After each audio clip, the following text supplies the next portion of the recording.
Thank you for coming, and thank you for everyone who's joined us on the internet or Facebook.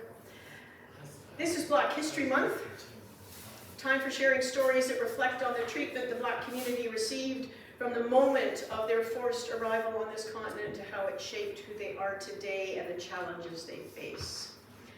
An important historical Black experience that had a strong impact on Canadian Black people happened in Halifax.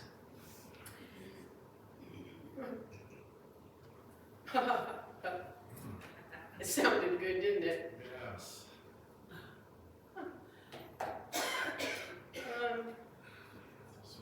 Where is he? Where is he? Huh. Huh. What's it doing now? Okay. Oh, has it changed now? No, we're back to the... Okay. Don't you love this? How many people are sitting there right now saying, "Oh, why doesn't she get rid of this stuff?" Oh, that's even more interesting.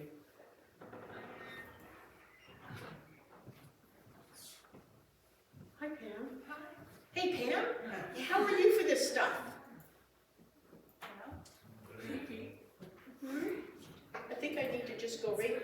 I think I need to just go right out. Right out.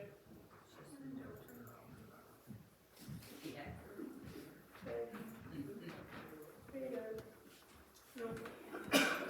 Maybe I just need to just go right out. Right out, right out, right out, right out, right out.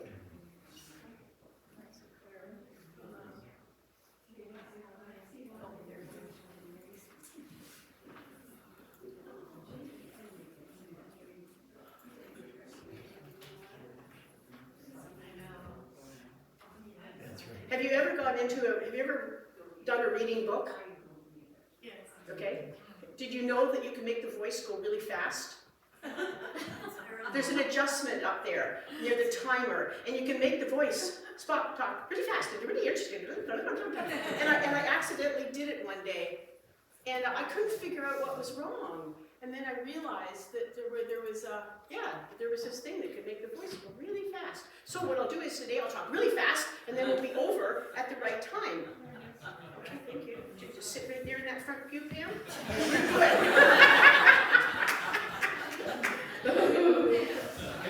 Okay, we're gonna start over. Okay, this is like take two. Okay. So welcome everyone. Thank you for coming. So, this is Black History Month, a time for sharing stories that reflect on the treatment the Black community received from the moment of their forced arrival on this continent to how it shaped who they are today and the challenges they face. An important historical Black experience that had a strong impact on Canadian Black people happened in Halifax. Africville was and is a community just north of Halifax. The village was founded in the mid-19th century by roughly 400 people of African descent, many of whom had been formerly enslaved Americans and Jamaicans. From the beginning of its identity as a Black neighborhood, the structures around Africville were markedly racist. For instance, although the city of Halifax taxed the inhabitants of Africville, the people in the neighborhood did not receive basic services such as paved roads, running water, or sewers. Furthermore, in what can certainly be considered environmental racism, a railway was built through the center of the village, a dump was created at the edge of the neighborhood, and a prison was located on the boundaries of Africville. By the first half of the 20th century, Africville had toxic water supplies and no community policing, recreation facilities, or garbage collection. In the 1960s, the city of Halifax began a more overt program to destroy Africville. Without consent or consideration, Africville residences were threatened, evicted, removed as their homes and stores were razed to the ground. This is 1960. Seaview African United Baptist Church was built in 1894 and was a community hub. It held weddings, funerals, events, and baptisms, and was considered the beating heart of Africville. The church was destroyed in the middle of the night in the spring of 1967. the Black Caledonians found themselves displaced and disconnected. Although they were promised $500 and a new home if they left Africville, no one received a dime. Now, looking back on the oppression and systemic racism visited on this community, we can recognize anti-Black racism at its worst. The church, however, has been rebuilt and is today a museum. There's a chance to learn what happens when we marginalize those who are different from us and what we can do to prevent it from happening today. So, one story. Let us sing.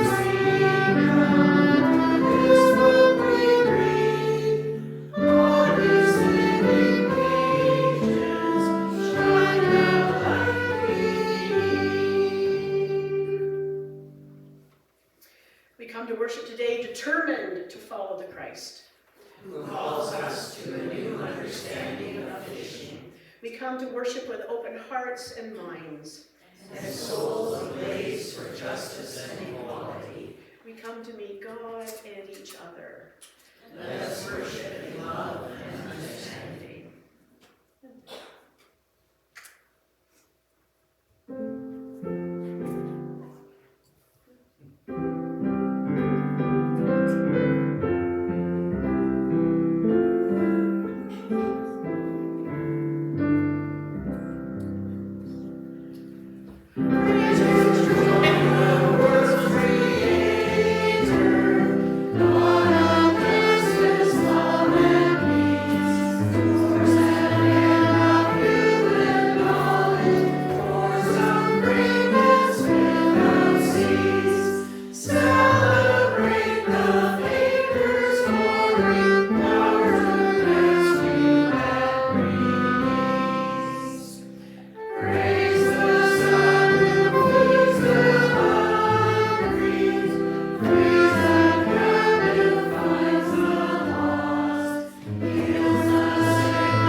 Come, God our Creator, not like the frozen fist of winter, but as warm love surrounding your people.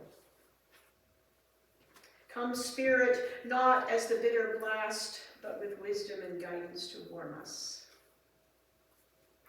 Come, Christ, not as the slippery snow and ice, but as our sure path to live the lives of love and reconciliation and freedom. Creator, Spirit, Christ, be with us in this hour.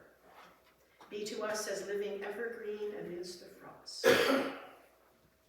And to these words, we add those given to us that bring us as Christians together in one body.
Ian's playing.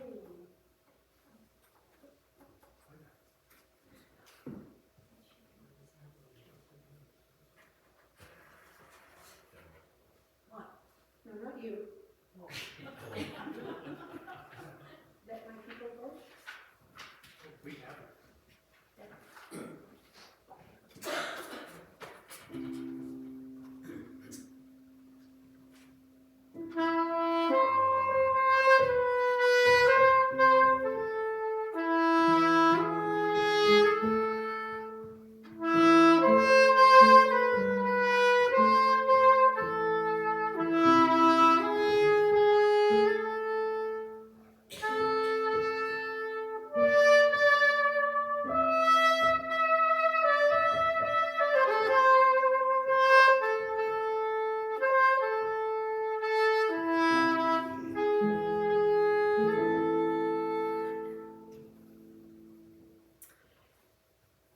There's been a commercial on the TV for the last while, and I really didn't know what it was all about, but I went exploring finally. And it's about a movie that was just released last December called 6888. You know, so on TV? No? No? Yes? Okay. It's a story of a World War II battalion of black women who came to England to solve a postal crisis. And it was a story long forgotten, but with this film, these women are starting to get the recognition that they deserve.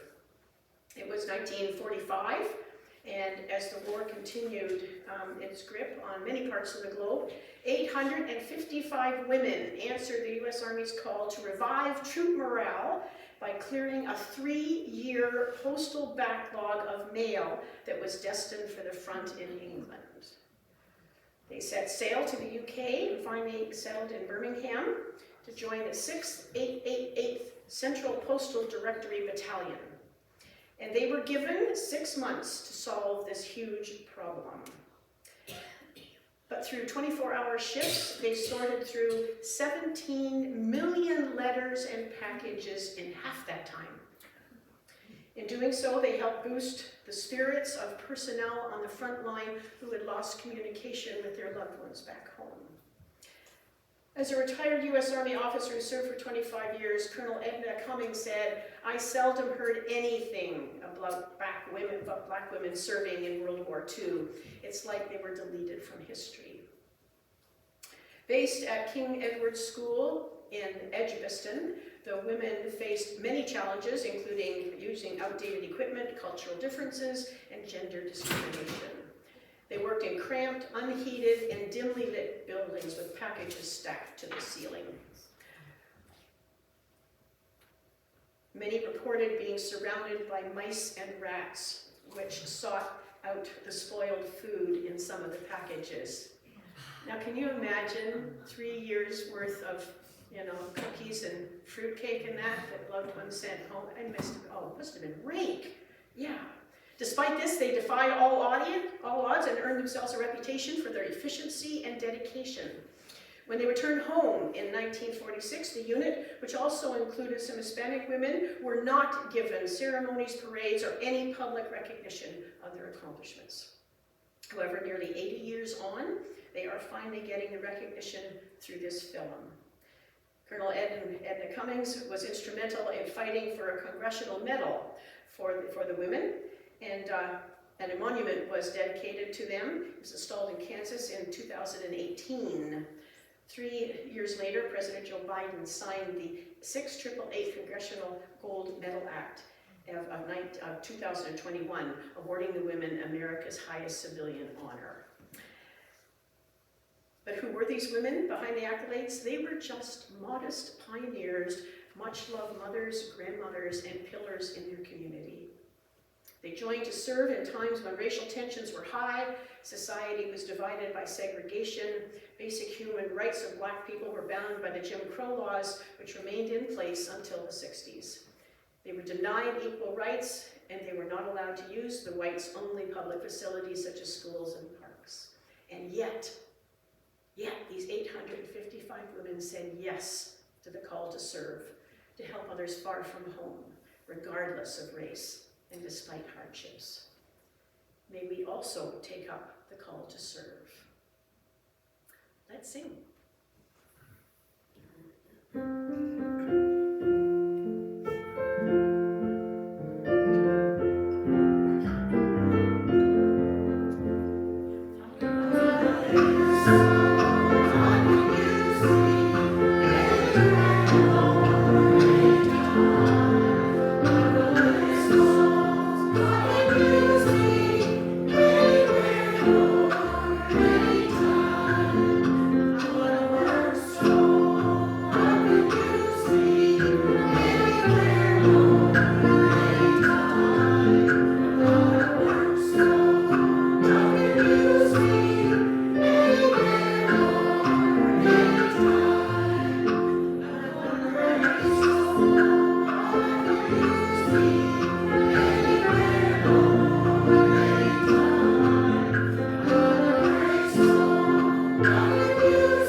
At the King Center in Atlanta, across the pool in which the crypts of Martin Luther and Coretta Scott King are held, sits a stand that showcases the splendor of the eternal flame. This flame dances 24/7, symbolizes the continuing effort to realize Dr. King's dream of what he called the beloved community. And it's a vision for a world of justice, peace, and equality for everyone, everywhere. He said, our goal is to create a beloved community, and this will require a qualitative change in our souls, as well as a qualitative change in our lives. If one visits the King Center at night, the eternal flame captures our attention. It seems to summon the observer to a call to prayer, to kindle hope within us that our world could indeed unite into one beloved community of love, kindness, respect, fairness, and justice. All people of the world, and especially people of the African descent, yearn for this world that Dr. King imagined and ultimately sacrificed his life for. So the question we need to ask ourselves is, what would it be like to live in one beloved community? A world that's passionate and filled with love and excitement and mutual understanding, a world for lovers. It's perhaps a little romanticized version to what Black people are seeking and what Dr. King was envisioning in his longing for a beloved community. People of African descent, they just simply wonder, do you see us? Do you feel us? Do you understand the suffering we endure that oftentimes feels like it's never going to end? Are you able to imagine our pain? Will you stand with me? Are you willing to be partners in a beloved community? Let us listen to how another beloved community can be formed.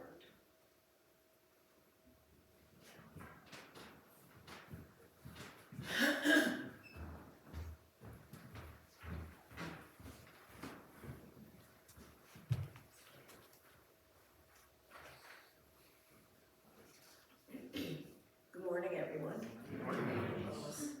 This is from Luke chapter 5, verses 1 to 11. One day, as Jesus was standing by the lake of Gennesaret, the people were crowding around him and listening to the word of God. He saw at the water's edge 2 boats left there by the fishermen who were washing their nets. He got into one of the boats, the one belonging to Simon, and asked him to put out a little from shore. Then he sat down and taught the people from the boat. When he had finished speaking, he said to Simon, "Put out into the deep water and let down the nets for a catch." And Simon answered, "Master, we've worked hard all night and haven't caught anything. But because you say so, I will let down the nets."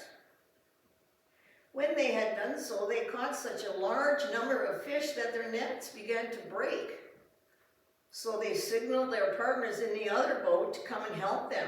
And they came and filled both boats so full that they began to sink. When Simon Peter saw this, he fell at Jesus' knees and said, "Go away from me, Lord, I am a sinful man."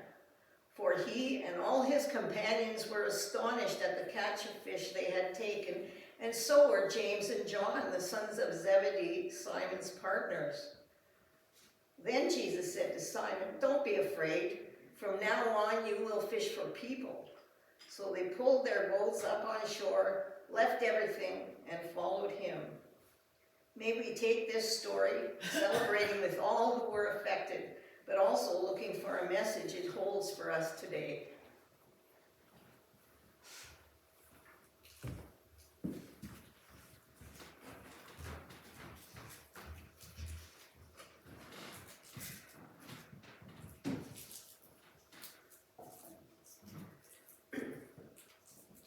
I wonder.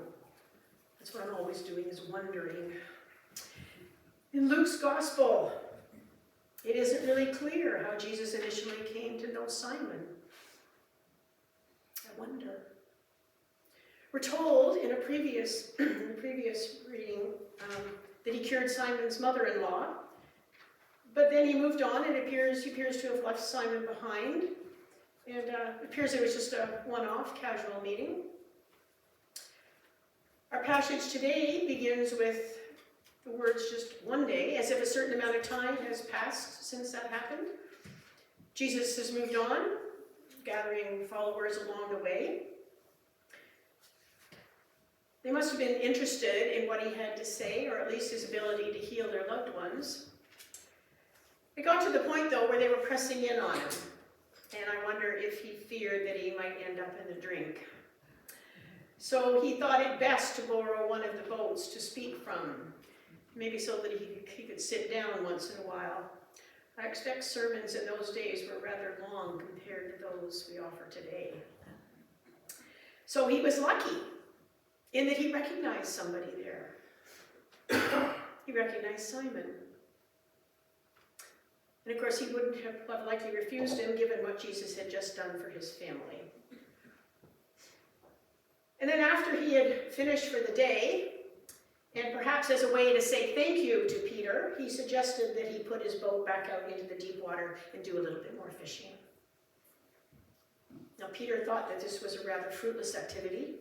He had fished all night long and yielded nothing, and yet he thought he'd humor Jesus. So he took his boat out and lowered the nets, and whoa, there it was. Another miracle. So many fish were caught that the nets were unable to hold the multitude of them, and the nets began to break.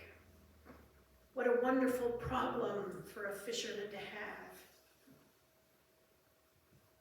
But it's the next verse that holds meaning for the theme that I mentioned earlier about creating a beloved community. Verse 7 says, and they beckoned to their partners, which were in the other boat, that they should come and help them. And they came, and they filled the boats, so that they began to sink. The beloved community that King spoke of is the kind that involves partnerships. As an example, in the coastal villages of Gambia and West Africa, many fishers need to form alliances when the fish are scarce. They often combine their nets to cover a large area to secure as many fish as possible. And then they split the catch at the end of the trip. It's a successful fishing strategy that enables each fisherman to make a little bit of money, or at least be able to feed their family. It's what we do when we live in community, a community which is not limited in size or who belongs to it. Partnerships are necessary for survival. Partnerships between people of other races and backgrounds and cultures are necessary. We couldn't survive without them. Even the world needs to be protected against misuse, and no one country can do it alone. Partnerships are needed to combat things that would destroy us all. Partnerships between nations are needed to secure peace. The best partnerships allow for collaboration on all sorts of matters so that everyone will benefit from the insights and learnings and protection. No one will be left behind or be left exposed. You know, though there were conspiracists who believed otherwise, the pandemic, which we came out of, showed how world scientists work together, and share data to properly understand the virus and to come up with ways and measures to control it. We perhaps didn't do our absolute best, but some shared vaccines with the developing world nations. No country could ever declare 100% victory over the virus unless it was eradicated from every corner of the earth. And if it or some other disease lurks somewhere, our partnerships still need to be worked on. But they have been celebrated over the years, and a lot of medical know-how has been shared to help these diseases that are in foreign countries especially. And we're still needing to have those partnerships to work together, because there are those little pockets that still pop up every once in a while. Partnerships. A beloved world community is all about partnerships. Peter's call for help from the other fishing boat was to ensure that his nets did not break all the way through from the weight of the big haul. People of African descent have been in Peter's boat many times, more than can be counted. Bodies and minds have felt the pressure in nets that are too full of debilitating systemic racism. The rips and the tears in the nets are the rips and tears in communities struggling to breathe and struggling for basic fairness and justice. Members of a beloved community are called to help to secure the nets so that they don't break all the way through and are totally destroyed. Beloved community members are called to take some weight off the boat so it doesn't capsize. And when the load is eased and the boat is stabilized, a beloved community is summoned to participate in the mending of the broken nets. Peter also wanted to share his bounty. What good was it to benefit from that amazing gift from Jesus and not share it with others? The question for us is, what does sharing the bounty of Jesus look like today? No. In Windsor, Ontario, right on the Canadian-American border, from spring to fall, hundreds of people gather daily to fish the beautiful Detroit River. Bounty of that river consists in its diversity of fish: whitefish, sturgeon, silver bass, perch, northern pike, walleye, and countless others. But there is a phenomenal, beloved community that is being fostered by fishers and fishing along that river. Many of the people there fish for sport to try to capture the biggest and the most elusive of the river fish. Now, to protect fish stock, they use a catch and release system. But then there came a growing realization that many others who fished that river did so out of necessity. Low-income and homeless members of the community stand along the river day after day, trying to catch as much as they can in an attempt to address their food insecurity. Over time, the focus of the folks who primarily fished for sport shifted from trying to catch the biggest fish to catching as many fish as possible. And this was to fill the coolers of the folks who were fishing for food security. It's a beautiful example, a good news story of how members of a beloved community work to care for one another in securing and sharing of the bounty. It's also an interesting twist of how we think of the phrase fishing for men. In this beloved community along the Detroit River, fishing for men is simply about fishing so that others can have a meal. Dr. King's vision of a beloved community, of course, was a bigger one whose focus is on a world of justice and peace and equality for everyone, everywhere. And the eternal flame at the center blazes to maintain hope in the hearts of everyone that his vision could be realized one day. The beloved community is also the vision of Jesus. It started where 2 or 3 and then 12 gathered. It continued when others tagged along and were finally sent out by Jesus in twos to bring others into the fold. The beloved community increased in size when Jerusalem was destroyed, and the new community spread out into the diaspora, taking their message and lifestyle with them. It continued to spread over the centuries in size and place.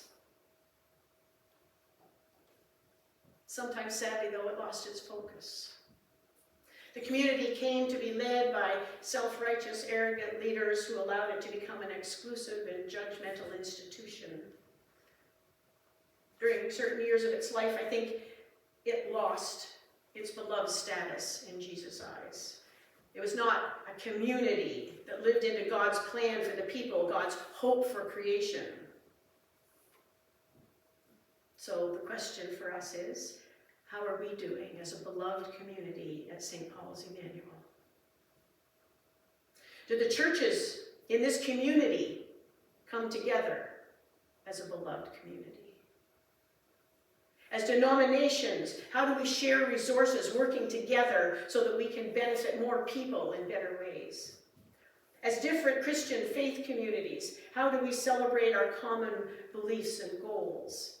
As different interfaith communities, how do we put aside our differences and stress what can bring us together out of love for all humanity and creation? Where is our belovedness as a community seen by others so that they would ever want to join with us?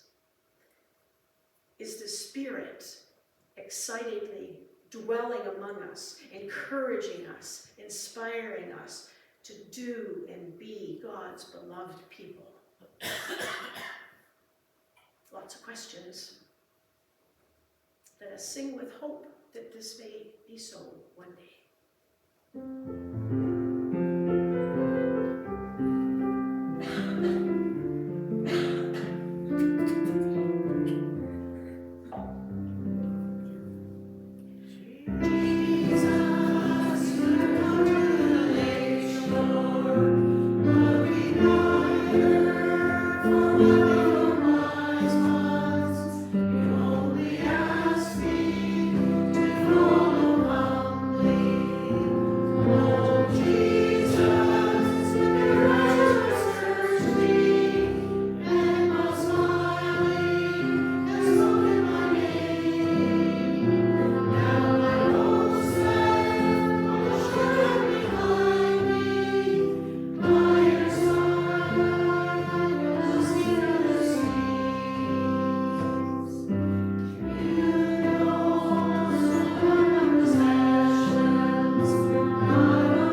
that giant haul the fishermen pulled in that day.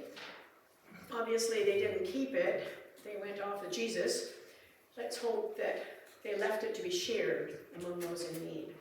So let us share now in the same spirit.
It is in our offering, God, that we show our Christian commitment.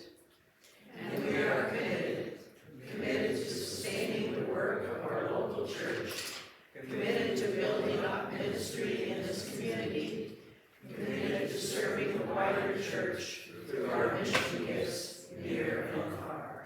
Bless these gifts, God, and put us to work with them. Amen.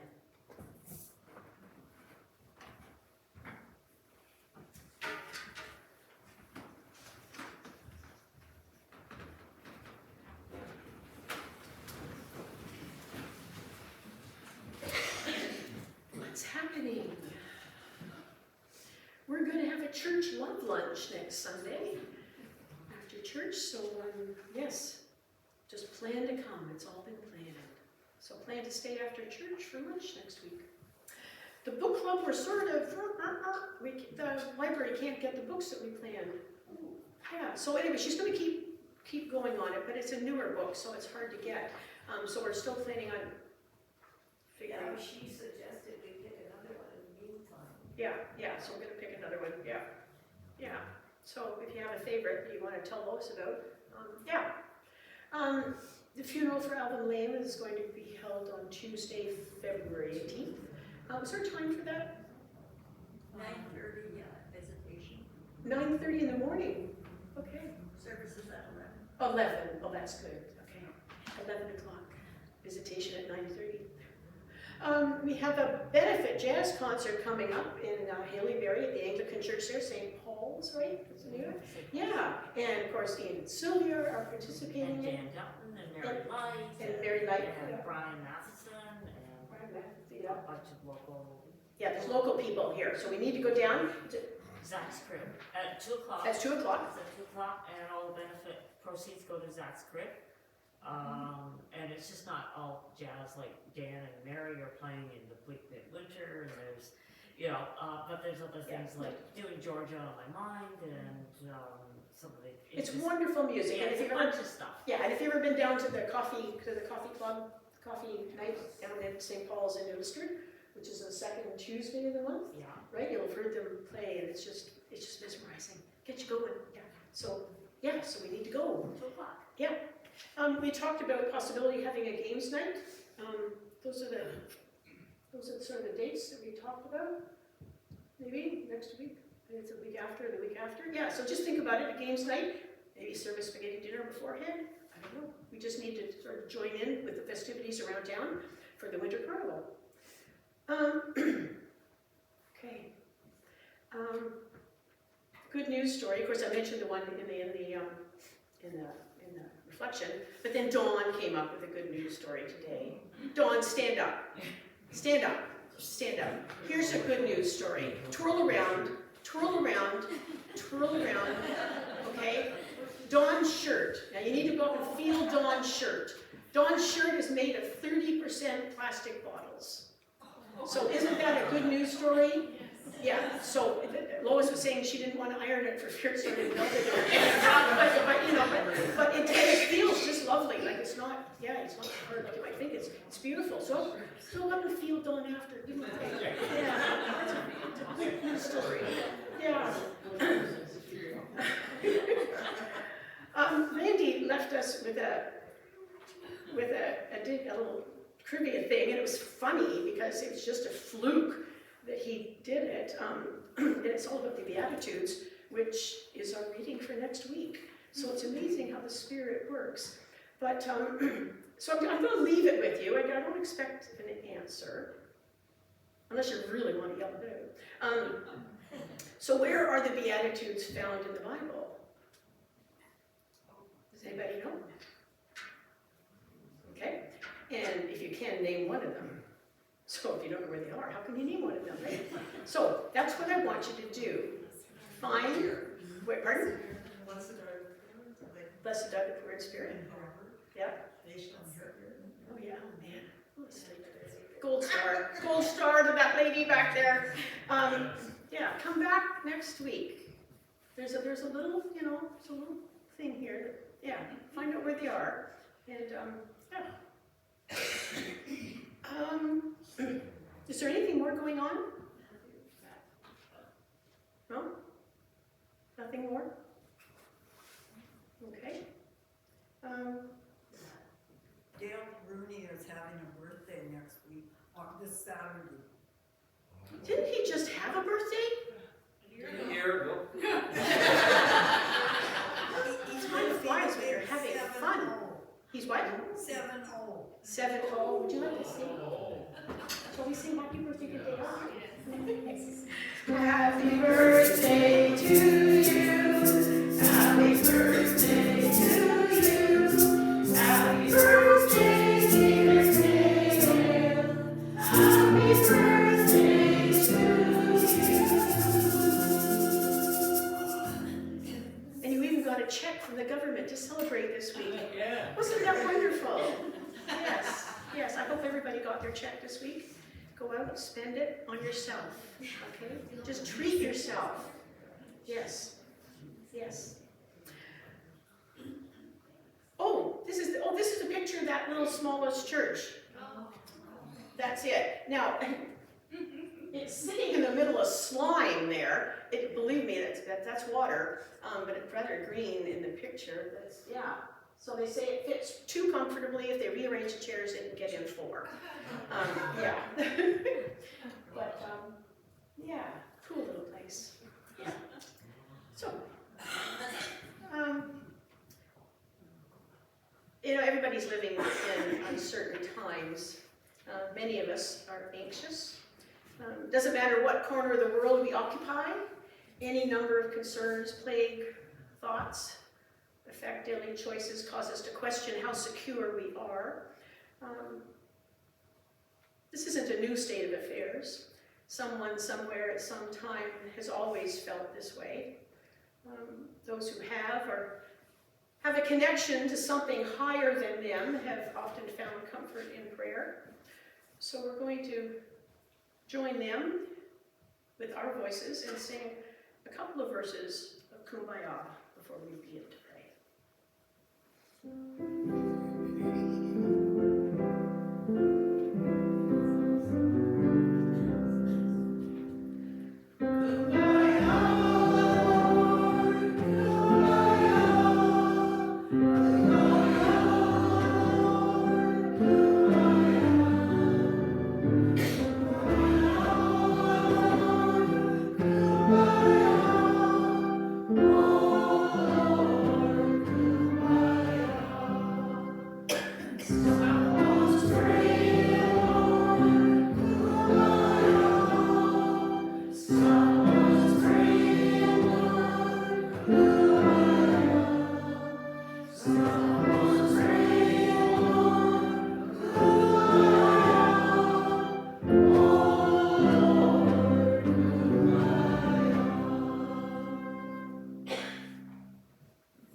Creator of this day and of our whole lives, Thank you that each day we are given opportunities to grow as people of faith. We know that that doesn't happen when we isolate ourselves from others, choose the easier path, or avoid risks and challenges. So use your Spirit to nudge us, even push us when we resist into deeper waters. It's here that we'll find ourselves in Jesus' company and find an abundance of the things we need to successfully make our way through this world. And those include courage to go into scary, dark places, strength to deal with tragedies, love to help us through lonely times, support when we are tested, wisdom when confusion assails us. In turn, let your Spirit dwell within us, that we may bring an abundance of these things to others who also may be floundering for the same or different reasons. We may have no idea what the people around us may be experiencing. They may be our co-workers, friends, parents who sit in hockey arenas, fellow volunteers, farmer neighbors, or the neighbor we barely know down the street. But just in case they may not have brought their worries and problems to you, we ask you to cast your watchful eyes their way, turn your ears to hear their silent worries. May your embrace be felt through what we can possibly do for them. We especially keep in our prayers those we know who are seeking peace and healing in both mind and body. May they place their trust in you and those you have gifted to care for them. We pray for all those who feel oppressed, put down, ignored, demeaned, used, abused for any reason. May the perpetrators of their adversity be called to account by those of us who have taken on the responsibility to be hands and feet and voices in your Son's name. The church, your church through the centuries, has often been imagined as a boat. Keep those in this boat safe as we join together to journey into deeper waters where faith grows and meaningful living happens. This we pray for the sake of your unconditional love. Amen. Some of the tunes today have been African spirituals asking for strength to never give up, to free them from oppression. Today, others join in singing with them, perhaps for other reasons, but always to be freed from things, people that would bring them down. So let us sing for them all, and ourselves if we are among them. We shall overcome.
So may we go now to seek a place in a beloved community.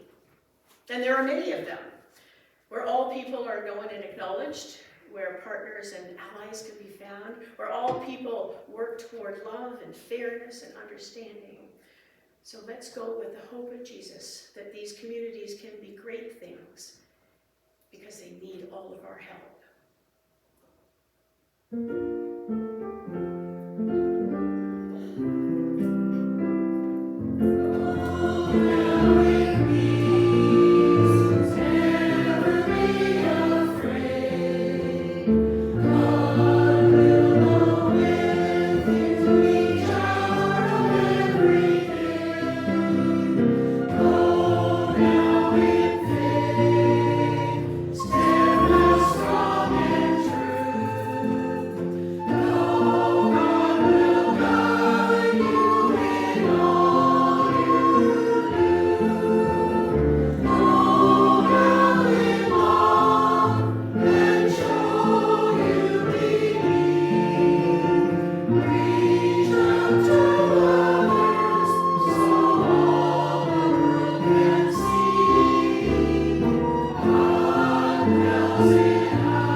One of those marvelous things about community is it enables us to welcome and help people in a way we couldn't do as individuals. And the most touching thing that anyone can say to me is that I have done something beautiful for the community. So if you've done that, tap yourself on the back. Let's start. Yes.